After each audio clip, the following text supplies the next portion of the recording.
1. About 15 years ago, I was in the army and had what we'll call a very unique skill set. There were several people in my unit with that specific skill set, but for some odd reason, all of the hot 20 to 26-year-old females got Monday to Thursday shifts and had Friday, Saturday, and Sunday off, while guys like me got Thursday to Monday night shifts, despite having seniority over some of the ladies in both rank and time on mission. To make things worse, administrative staff like our commanding officer and platoon sergeant, the bosses, worked Monday to Friday, and weren't willing to budge on us being active during their work hours.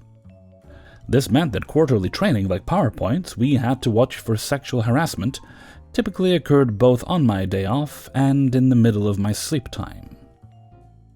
Given that I worked 16-hour shifts and the round trip to base was an hour, I was perpetually sleep-deprived. Even if I got off work on time and went straight home, I could get optimistically 6 hours of sleep per day between driving, eating, and showering. This went on for years over my objections. I literally went nearly 2 years without a day off concurrently with my wife, a day worker.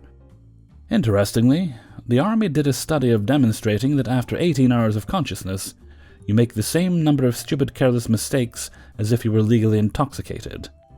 Sadly, no one told my PSG, platoon sergeant, aka boss. He decided that sleep deprivation didn't matter. In fact, one day when I was transitioning from a junior enlisted, technically a specialist, but if you're not familiar with Army ranks, think private, to an NCO sergeant, my PSG decided I needed some NCO responsibilities. Reasonable. We were having a range day. We had to qualify annually with the M16 rifle, and we needed a duty driver to shuttle soldiers back and forth from the barracks. I was volunteered. Suffice it to say that I was on loan to a certain agency, and I needed to put in an ops release to miss work. It was rejected due to staffing issues at the time. There was no one else available that could do a certain thing that I could do. I told my PSG, and he informed me that the ops release was a courtesy. I was going, and it would only take 8 to 10 hours. But Sergeant, I tried to explain, I work 16 straight hours leading up to the start of this driving, and I'd have to work another 14 straight hours at the end of it. On top of that, as driver, I'd be driving soldiers down winding roads I'm not familiar with in a van bigger than anything I've ever driven before while half asleep. Then at the end of what would be a 40-hour shift, I'd need to drive 30 minutes to get home. Does that seem safe? Safe? Specialist, do you think the soldiers in Iraq right now are safe? As I said about 15 years ago. Well, no, but at least they're getting hazard pay. You're dismissed, Specialist. So, I mean, what could I do? I only fell asleep twice while driving, and both times were at stoplights. I also made every single passenger aware of my sleep situation. Keep in mind, I was already sleep-deprived coming into this, so they made sure to chat to me, bring me coffee, and do other things that decreased their chances of dying in that van. Around hour 38 of this 40-hour shift, an important person swung by my place of duty to check on something. I was literally standing up, leaning against a cubicle, eyes closed, basically asleep, with 4 empty quad coffees. If Starbucks had a size above venti, it would be a quad, sitting on my desk. Per tradition, there was an NCO with a VIP officer. I got chewed out backwards, forwards, sideways, upside down, and in dimensions I was not hitherto aware of. By military protocol, the NCO beside the angry officer did the chewing out. He threatened me with actual dereliction of duty charges as well. This ended with, "Now explain to me, Specialist, why in God's green earth you think it's okay to sleep on duty?" So I explained to him that I was literally semi-conscious on my feet. I had drunk so much coffee I'd started having heart palpitations and decided to stop, and that it was hour 38 on duty and I was simply at my limits. I cannot stress enough that important people cared about what I was doing. A lot. Really important people. At this point, the officer stepped in. "You've been doing this for 38 straight hours." So I explained to her how I'd had to drive a van around during my sleep time, and this important mission had informed my unit that I was irreplaceable, But my unit decided it was critical that I, specifically the guy with the irreplaceable skill set who was working shift, be the duty driver that day. I further explained how this wasn't that uncommon. I couldn't even remember the last time I'd had a week where I was allowed to sleep during my sleep time for the entire week uninterrupted. The number of silly things I had to do instead of sleeping was mind-boggling. "Who is your commanding officer?" I tried not to smile and told her. "Carry on, specialist." Needless to say, by lunchtime, the equivalent of maybe 1 a.m. for me, I got a phone call. "Report to the PSG's office right now." I sighed. To say that I was sleepy was something of an understatement, and keep in mind I got home around 8 a.m. and had to work again around 4 p.m. The round trip to base alone would take an hour, plus I had to get dressed, be presentable, and deal with their nonsense, then undressed again afterwards, then dressed again and drive back.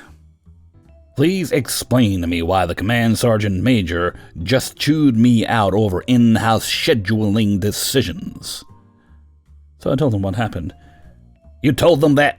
Should I have lied to my mission commander about my level of readiness, Sergeant? He turned red, like Santa's cheeks, not a Norse berserker, not berserker-like traits at all, no. I took a totally professional step backwards. He was about 6'2" and 250 pounds of NCO, and I felt like I was hogging all of his oxygen. "Get out!" So I did. It came down from on high that our unit was to have 2 quarterly training days henceforth. No more waking us shift workers up to 1 or 2 times per week every freaking week for administrative crap. Period. All missions were informed that our soldiers would be doing one of the 2 training days. Pick one. Happy ending, right? Yeah, that's never how it works in the military when you get someone above you in trouble.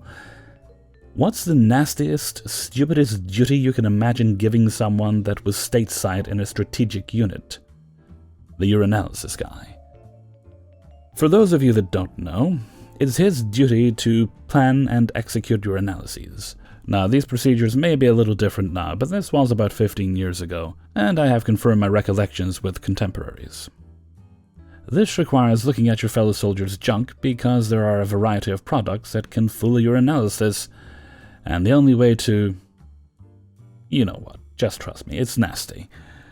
Fortunately, there was a loophole. You see, the powers that be are aware of the good old boy system that develops sometimes in the army, and it's really, really important that the guy with the grenade launcher isn't also on crack.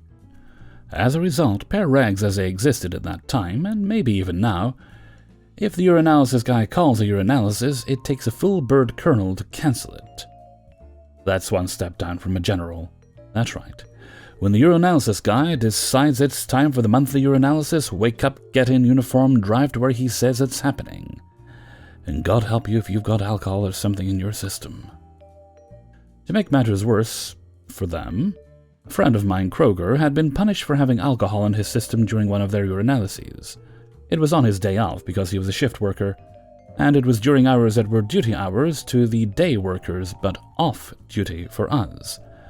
I had about a year left, no intention of re-enlisting, and my unit had already been slapped down by angry people for mucking with me.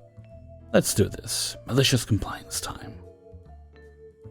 Imagine this, it's 11 p.m. on a Friday on a long weekend. Long for them, not me.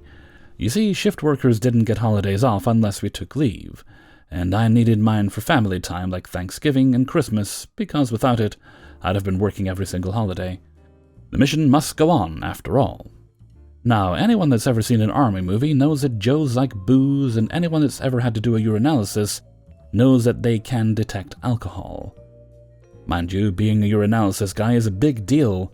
You're on legal orders and everything, entered into Big Army's database. Between the time I began the formal process of calling a urinalysis and the time I would have had them coming in, 3 a.m. on their days off, since it established the precedent that soldiers don't get days off, whenever we complained about losing sleep to stuff like this, my orders vanished. To this day, I don't know how they did it.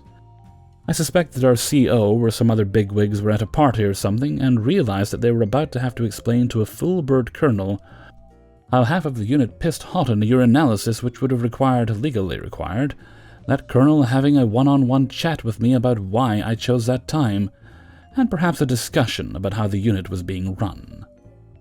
Yeah, they never gave me another duty the entire time I had left in the army. I never had issue with another leave request, and they generally just left me alone. At the time, I thought it was because I made my point that I was sick of their shit, but looking back, I wonder who would have come up positive for what specific drugs during that surprise urinalysis, such that they were able to rescind my big army orders in less than 1 day, and in the middle of the night at that. 2. So this time last year I was working at an agency, and I had been working for my highly demanding client for over 1.5 years by then. I had already spent a whole pre-COVID year traveling several times a month, while still working 60-plus hour weeks. When the world shut down, I thought my workload would be a lot easier, because our overall team's workload was halted for a few months, and I wouldn't need to travel for or plan events. I was very naive. Instead of scaling back our work when everyone else stopped working, our client wanted my team to ramp up our work by planning for the post-pomegranate world. This wouldn't have been as big a deal if it wasn't for the fact that we all knew this was busy work, and none of our plans were ever going to be brought to fruition. So we had to spend all summer wasting our time, instead of taking a much-needed break, using the time for continued education or reorganizing our team structure, which we had asked for months, but we never had time for it. All this to say that by the time we had a very big launch, all of my team was already burnt out and feeling completely demoralized. Come lunchtime, last year, our workload became exponentially harder than it had ever been because we know how to find alternatives to everything we had ever done before, since we were working in a virtual world. Also around that time, my already incompetent leads had decided to really not try and give all of their work to myself and my teammates because we had less work to do since we weren't traveling anymore. My work had gone from 60-plus hour weeks in the summer to 80-plus hour weeks. It got to the point where we would have to sit on 8-hour calls with the client every Friday to do the work that my bosses didn't want to do. I even had to still attend calls while my dad was in the hospital. Since this was quickly spiraling out of control, I constantly pushed back because I was getting to the point where I didn't have enough hours in the day to do everything that was asked of me. One of my managers eventually called me one evening and basically spent 30 minutes calling me unprofessional, cursing me out, and saying that I was lucky to have the job I did.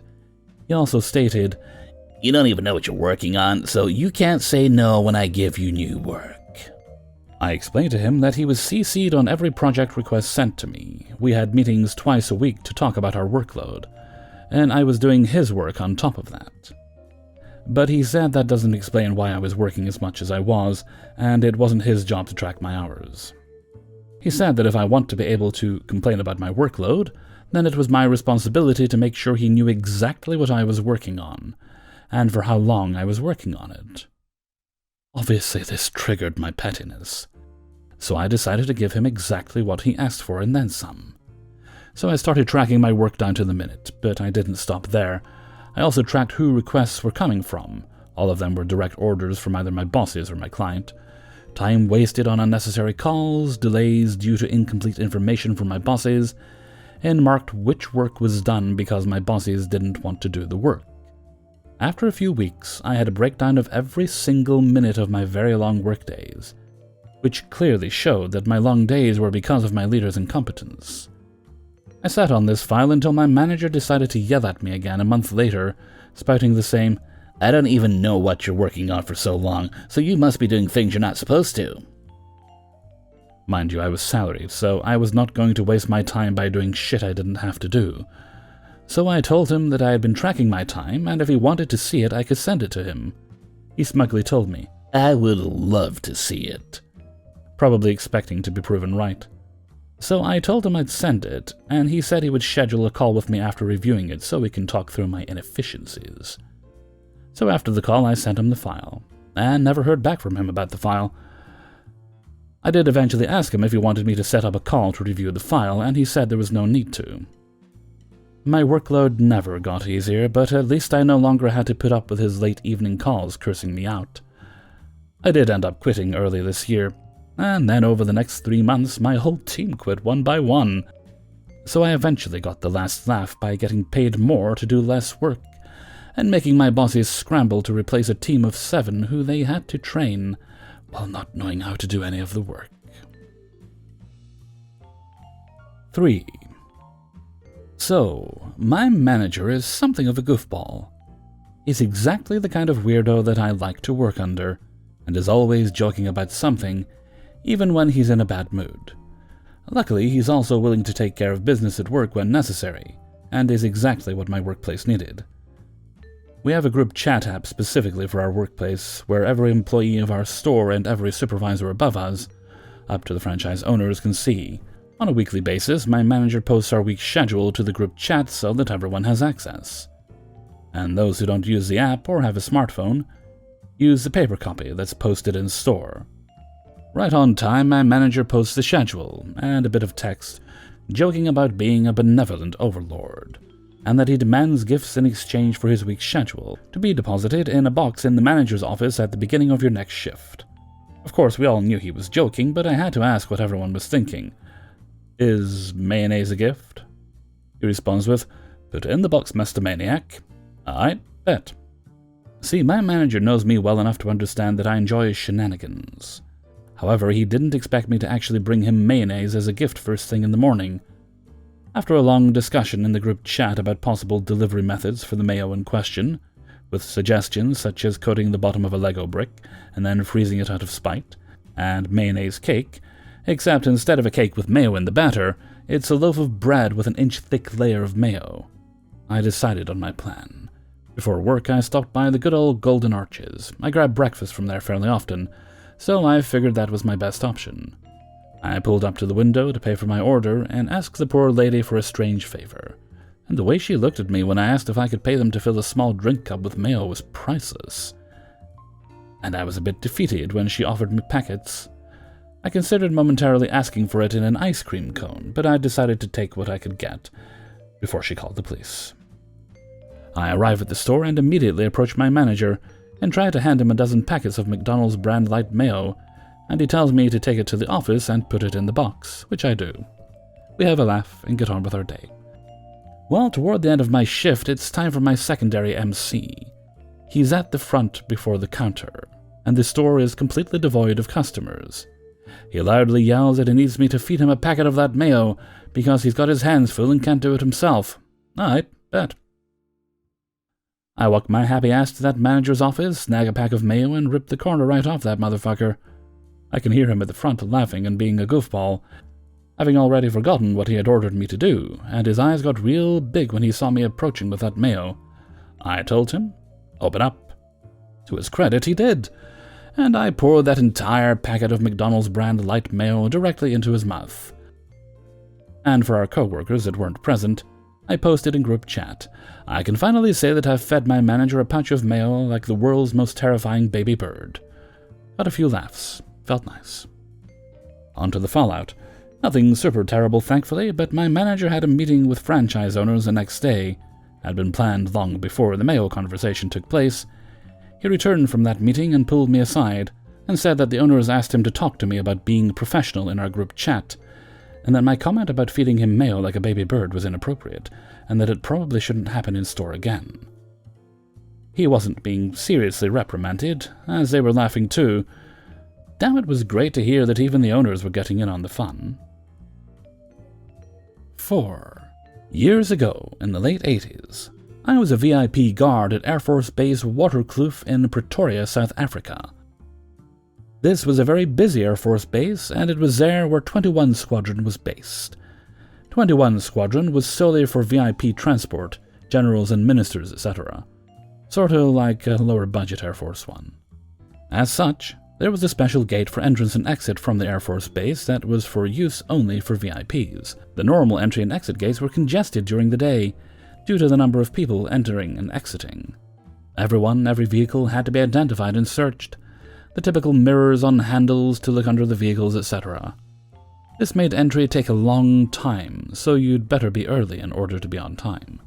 When we were expecting VIPs, we, the VIP guards, would man the VIP gate to make entry for them easier and also protection while they were on the base. Now, there was a total douchebag colonel, not a VIP, who'd use our gate for entry to the base because it took too long to get through the main gate. I was not allowed to allow non-VIPs through the gate, but he always used his rank to bully us to let him through.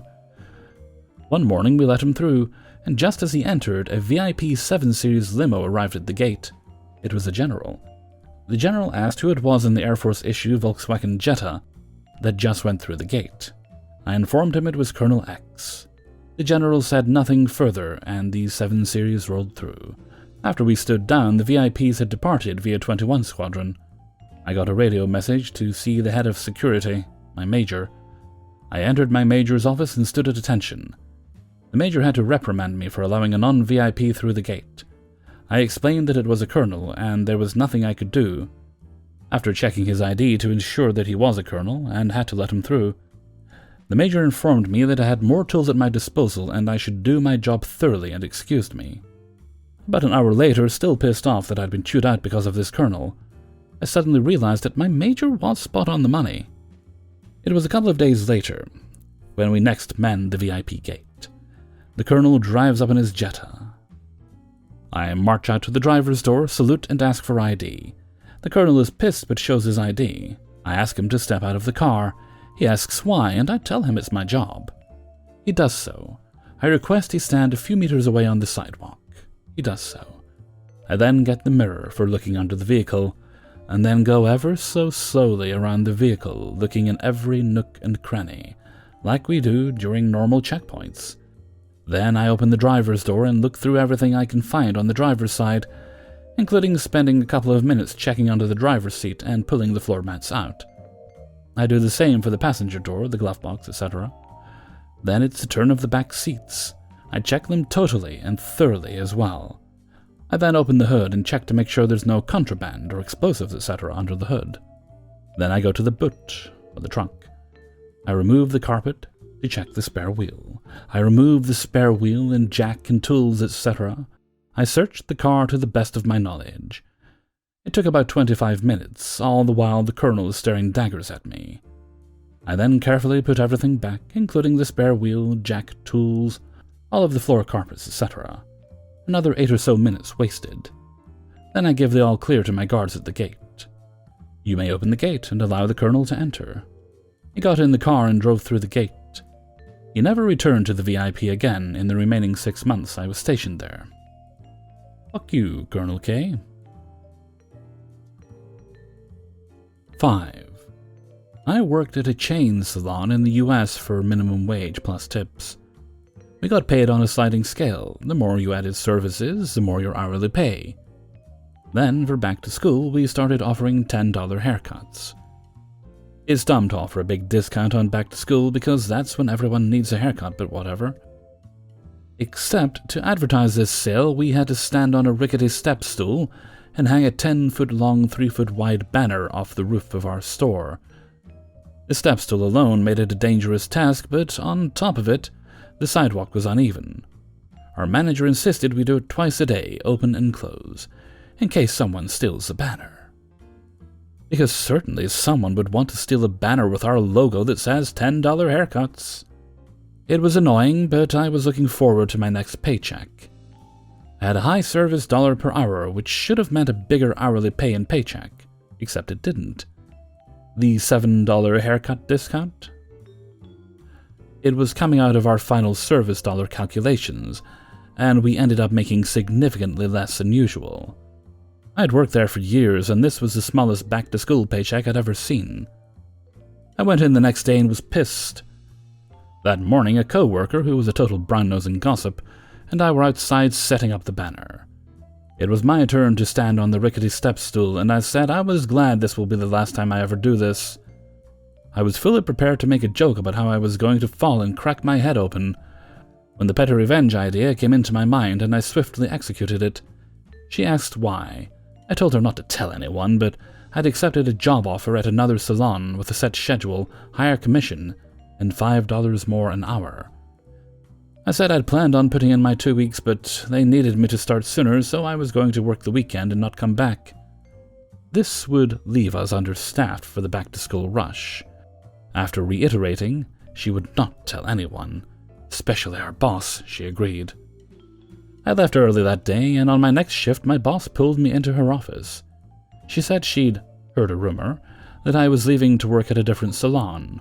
I told her I had a much better offer elsewhere, but if she could match that, I would love to stay. She had to put a call into our district leader about the raise, but said I could work with a set schedule starting the following week. I was working until 9 p.m. some days and at 9 a.m. the next. The unpredictable schedule making finding childcare a pain in the ass. I was consistently ranked number 2 in sales for our store and the district. So the district leader approved the raise and I stayed there another 5 years. Which means I got an additional $39,000 in pay for accidentally telling the salon gossip my secret. I also got a 20% commission on $500 to $1,000 a week in product sales. The PettyRevenge. I also started printing out my sales service slip from the day before at the beginning of every shift, so that when payroll readjusted the paychecks to include coupons, I could pull up my record and dispute it. According to payroll, there was nothing they could do about it. I stayed another 5 years, raising the issue sporadically, until they brought back the $10 haircut sale and I quit. A few months after I left, I was made aware that a different employee in another state filed a class action lawsuit, and I got a letter asking if I wanted to be a part of it. I accepted, and the lawyer loved receiving 5 years' worth of documentation, emails from corporate and payroll, etc. They had to go back through all of my paychecks and compensate me for the difference.